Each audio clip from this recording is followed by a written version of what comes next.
in this chapter, we're going to look at historical perspectives on sexual behavior. Let's start by looking at historical, religious, and cultural perspectives. So same-sex conduct was depicted in the visual arts even before we had any word to describe what we consider to be homosexual behavior. Sexual relations between older men and younger boys was acceptable and considered beautiful. And men were not considered homosexual in the sense of the word the way we use it today. This was basically relationships that supplemented their sexual relationships with their wives. At the time, women were not respected, and they were viewed as mad, hysterical, and possibly dangerous and destructive to men. So marriage basically was a necessity for procreation.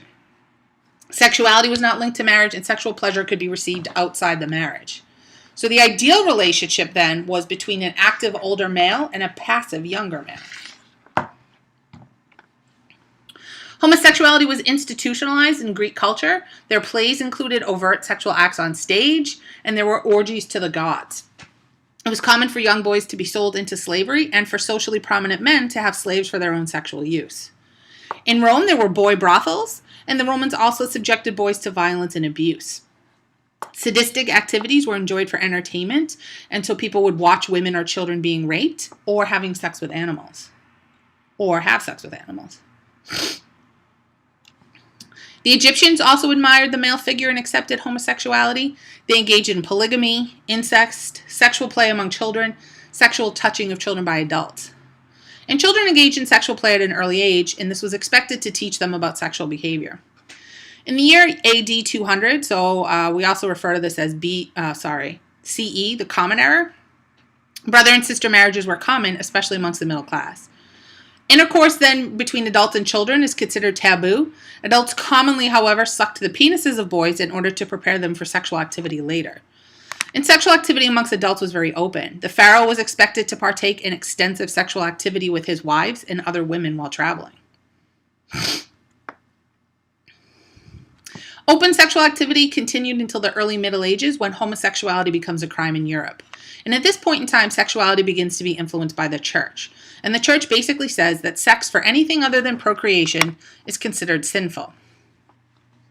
Sodomy becomes a catch-all phrase for all unnatural sexual acts, which includes masturbation, bestiality, which is sex with animals, anal intercourse, fellatio, and heterosexual intercourse, and anything other than the missionary position. By the 14th century, sodomy is illegal throughout Europe, and perpetrators could be sentenced to death. In 1326, King Edward II of England was brutally killed because of his relationship with another male. Transgenerational sexual acts become socially acceptable in the 16th and 17th century, and it becomes common for adults to touch and fondle the genitals of their prepubescent children. They would stop touching them, however, when they reached adolescence. In the 18th century, many children were sent to workhouses and brothels, where they became victims of murder, assault, or rape. There was little danger from adult offenders outside the home other than when they were sent to these workhouses and brothels. Separate courts begin to develop for church and moral offenses. So the church declared incest an ecclesiastical offense. So that's an offense within the church. And incestuous marriages were invalidated. More serious offenses then were brought before the criminal courts. The Catholic Church is dominating in Europe, while other religions and cultures differed. Polygamy at the time is practiced by Muslims, Mormons, and Hebrews. And Hebrews prohibited masturbation and premarital sex.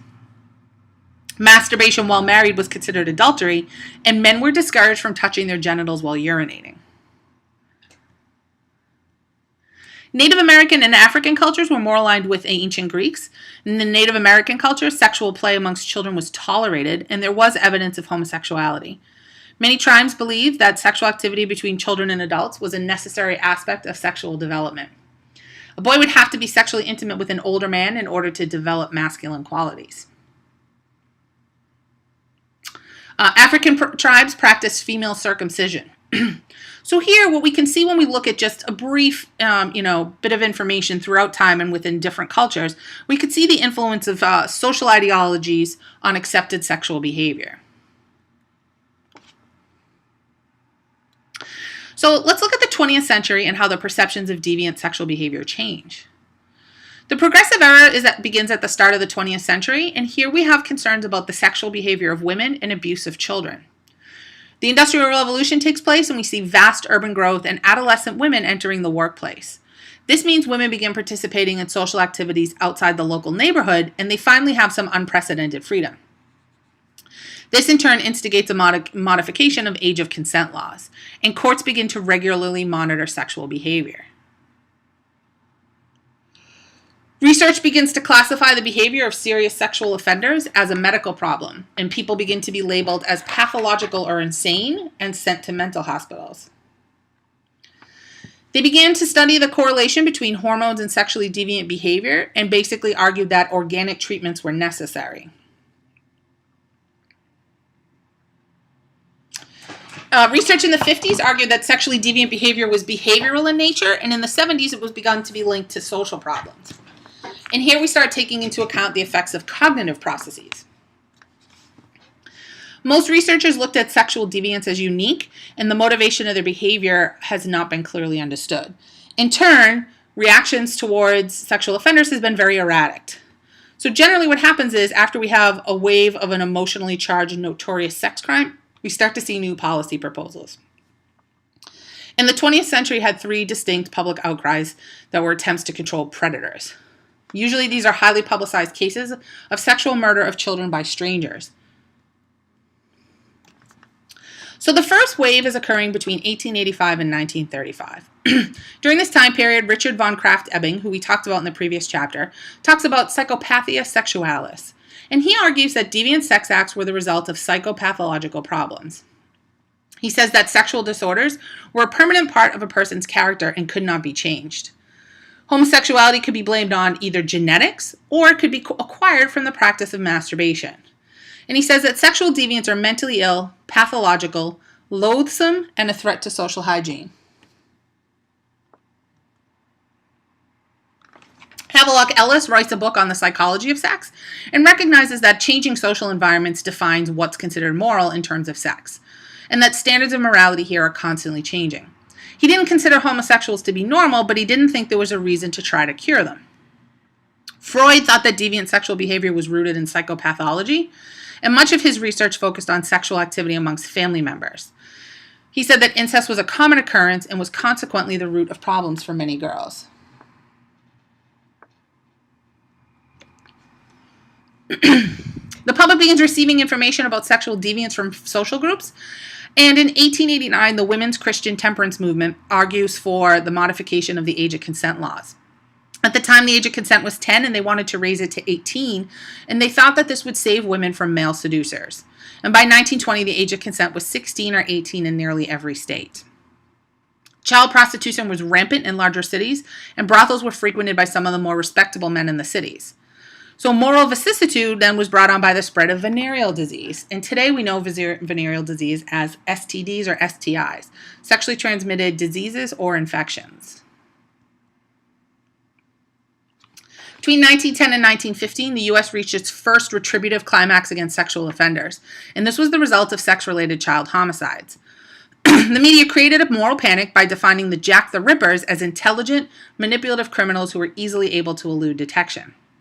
And so what happens then is we start to increase the number of interventions for offenses committed in public and a dearth of interventions for intrafamilial offenders. So even though we know that you're much more likely to be assaulted by somebody that you know, the increase here and in most cases has always been fueled by public crimes against children generally. So what are some factors then that have influenced legislation and research on sex offenders? Well, indeterminate sentences were introduced for serious offenders in most states. We also have a move towards positivism, which if you recall, this is a branch of criminology. Within that is the belief that people want to conform but are compelled to commit offenses for reasons beyond their control. We start seeing an increase in media coverage and an increase in research from academics. Early on, the research is mainly biological and physiological. So we're talking about Lombroso, we're talking about eugenics and surgical castration. And up until 1942, sterilization of habitual criminals was considered legal. Most early research on child sexual abusers focused on serious offenders. They were often men with psychological problems. Forschenbomber in 1939 did some research where they found that sex offenders have a low rate of recidivism. Many are over the age of 40 and have strong religious affiliations. Alcoholism and mental issues are only minor factors in their offending, and many had a maladjusted sex life. He also found that pedophiles had a higher rate of psychopathic personalities and neurotics. Alpsberg in 1944 found that more than 25% of offenders were married and living with a wife at the time of the offense. Nearly a third had been previously charged with a sex offense, and nearly 40% had been charged with other types of offenses. In the 1920s, this panic over sexual killers subsided, and the focus began to turn away from stranger assault and toward child molestation and incest. A large amount of venereal disease amongst children was still questioned, but largely attributed to child abuse by relatives or prostitution. The women's temperance movement had successfully changed the age of consent laws by 1917, and by 1930s, the media is focusing on organized crime and prohibition. Criminologists and sociologists changed their focus as well to policing, organized crime, and juvenile delinquency. So we're still medicalizing deviance, and this doesn't really diminish until the 1920s, and so sex offenders are basically hospitalized well into the 1930s. From 1936 to 1976, we have a period referred to as the rise of the sexual psychopath. Child murderers begin to permeate media coverage, even though recidivist offenders are atypical. The number of arrests for sex offenders increased dramatically in the late 30s, mostly due to changes in law enforcement policy, as opposed to an actual increase in the number of sex offenders. Police in large cities began cracking down on minor sexual offenses like homosexuality and frauderism. Frauderism is when people rub up against someone else for sexual gratification. New York City is seen as being particularly bad, and most are arrested for consensual acts or misdemeanors. From 1932 to 1938, the arrests for sodomy double, and a new label emerges, sexual psychopaths. Michigan is the first state to enact a psychopathy law in 1937, and 28 other states follow suit. This allows for the commitment of sexual degenerates or perverts, although we don't refer to it this way anymore, if they had mental disorders and posed a threat to the public. This is based on the idea that sexual psychopathy was a diagnosable disorder that could be treated. So basically, these offenders would be civilly committed in a mental health facility until they were cured. And while these policies are deemed therapeutic, in practice they're retributive because we don't really have treatment for this, or we don't have treatment that works. There's no consensus for how we want to define sexual psychopathy, but there's generally a two-fold standard for commitment. First, you have to show that the person is suffering from a mental illness, and second, that they're a danger to themselves or others. But dangerousness is a subjective standard, and we cannot predict it with any accuracy. So those who remain dangerous but not mentally ill are not supposed to be civilly committed. You're basically supposed to fit both prongs there. Sex offenders as a public threat is a concept that's promoted at different times by different people who happen to have public influence. So the FBI was concerned with the inability of the criminal justice system to retain sex fiends in the prison system, and so they were focusing on the escalation of offending behavior and the use of parole. And basically, they started to look at minor offenses as a gateway to more serious behavior. We started to hear a lot about stranger danger during this period, and parole was considered a source of recidivism. So basically, politicians have used these moral panics and fears in order to promote their own campaigns. The use of civil commitment increases in the 40s and 50s, and mental hospitals had some pretty lax commitment standards. It's a little bit harder to get committed today. The state hospital populations, as a result, increased dramatically. But the label of a sexual psychopath could include anything from peeping to lewdness and impairing morals. Both felonies and misdemeanors could result in commitment, as well as forced and statutory offenses. So here's 10 primary fallacies concerning the sex offender. One is that sex offenders are homicidal, that they have high rates of recidivism, and they usually escalate their behavior. We also falsely assume we can predict dangerousness in this population, and that sexual psychopathy is a clinical entity. We also tend to falsely assume that sex offenders are oversexed individuals and that treatment can cure them, and being committed to a mental health facility can do that. Individuals who are committed are deemed to be high-rate serious offenders, but that is not always true. Their due process rights are also not often respected, And there's a belief that if we just pass the right laws, this quote-unquote sex problem will go away. So then the number of states that have sexual psychopathy laws doubles over the next 2 decades. And in 1949, DeRiver publishes The Sexual Criminal. In this, he argues that pedophiles are psychosexually immature, have a predilection for young children, have mental or physical handicaps, and are shy or uneasy around adults. And this basically helps popularize the stereotypical image of a sexual pervert. Most research at the time is focusing on incarcerated offenders, and so these findings are skewed and not generalizable to the public. In 1950, they did a study at Sing Sing, which is in New York, and they did it of all 102 male sex offenders. They found that they had hostility towards authority, mental disorders, prominence of alcohol in many offenses, 1/3 had prior sex crimes, and they had a delayed conscious development.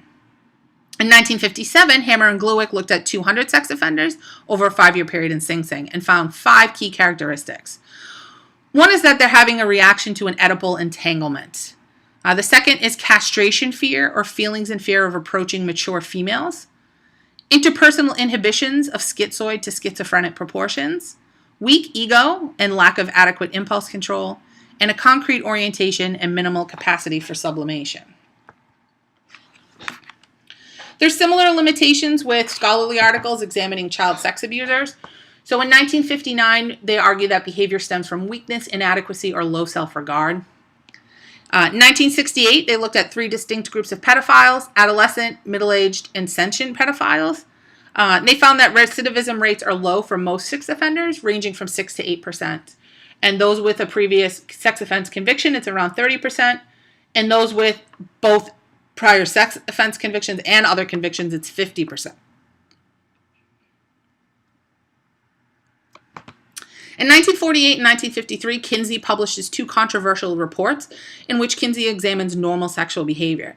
And he found that masturbation and homosexual behavior were common, yet labeled as deviant. In the 1950s, a study on gender identity occurs, and in 1955, the concept of gender roles are coined. Recall that gender refers to how we see male and female, and that this is malleable. And gender is a social construct as opposed to sex, which is a biological concept. In the 60s and 70s, we have a social and sexual revolution, and these sexual psychopathy laws fall into disuse. Sexual behavior is more open. Homosexuality becomes more acceptable, and in 1973, we have the landmark Supreme Court case Roe v. Wade, which affirms that women have a right to terminate a pregnancy.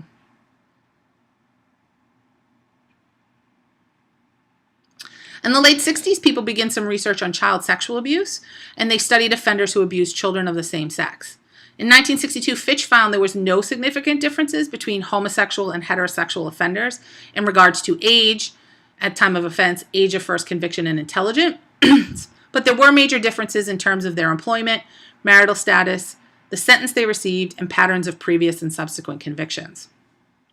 So sexual recidivists were predominantly single, homosexual offenders with a history of prior sex offenses. In the 1960s, some research on rape begins to be conducted, and Amir does a study of forcible rapes in Philadelphia and found that 19% were victim precipitated and that the woman initiated the interaction. We'll come back to that later on. In the 1980s, the women movement changed the public perception of victims, and so allegations of child abuse within the family become more frequent. And it's not during this time period, as we see rates increasing, that rates are actually increasing. It's that reporting is getting better, and so that's increasing the number of rapes that are reported and the amount of sexual abuse. 1976 to the present is our current wave, or our third wave, and this is where we talk about sexually violent predators. So at the end of the 70s, we're starting to look at new issues, things like depression and eating disorders. People are seeking therapy, and we start modifying the stereotype of blaming victims. In the 80s, we start to see an influx of lawsuits from adults that are claiming they were abused as children. And one thing that starts to happen is this concept of repressed memories. And these are coming up in therapy sessions where people are undergoing hypnosis, or they might be given a drug, and they're often recalling incorrect information that perhaps they had been abused as a child. This results in the statute of limitations being extended in most states. Amytal has no legitimate use in memory recall. It tends to make subjects more confident in their recollections and increases the quantity of those recollections. But it doesn't have anything to do with the accuracy of these recollections. And so basically people start to question how valid these accusations were. When a person has placed you under hypnosis and they're asking you questions, are they asking questions in a leading fashion? Are they somehow inadvertently implanting these memories? We also see accusations during this time of what's referred to as childhood satanic ritual abuse. This is where children are sexually abused and physically abused as a part of devil worship.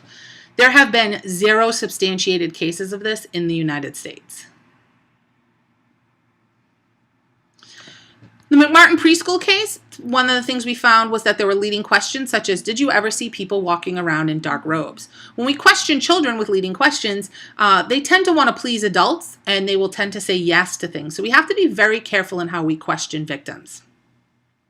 So what happens then is people are making accusations of these repressed memories against alleged abusers, and then those defendants are filing countersuits against the therapist for the false memories.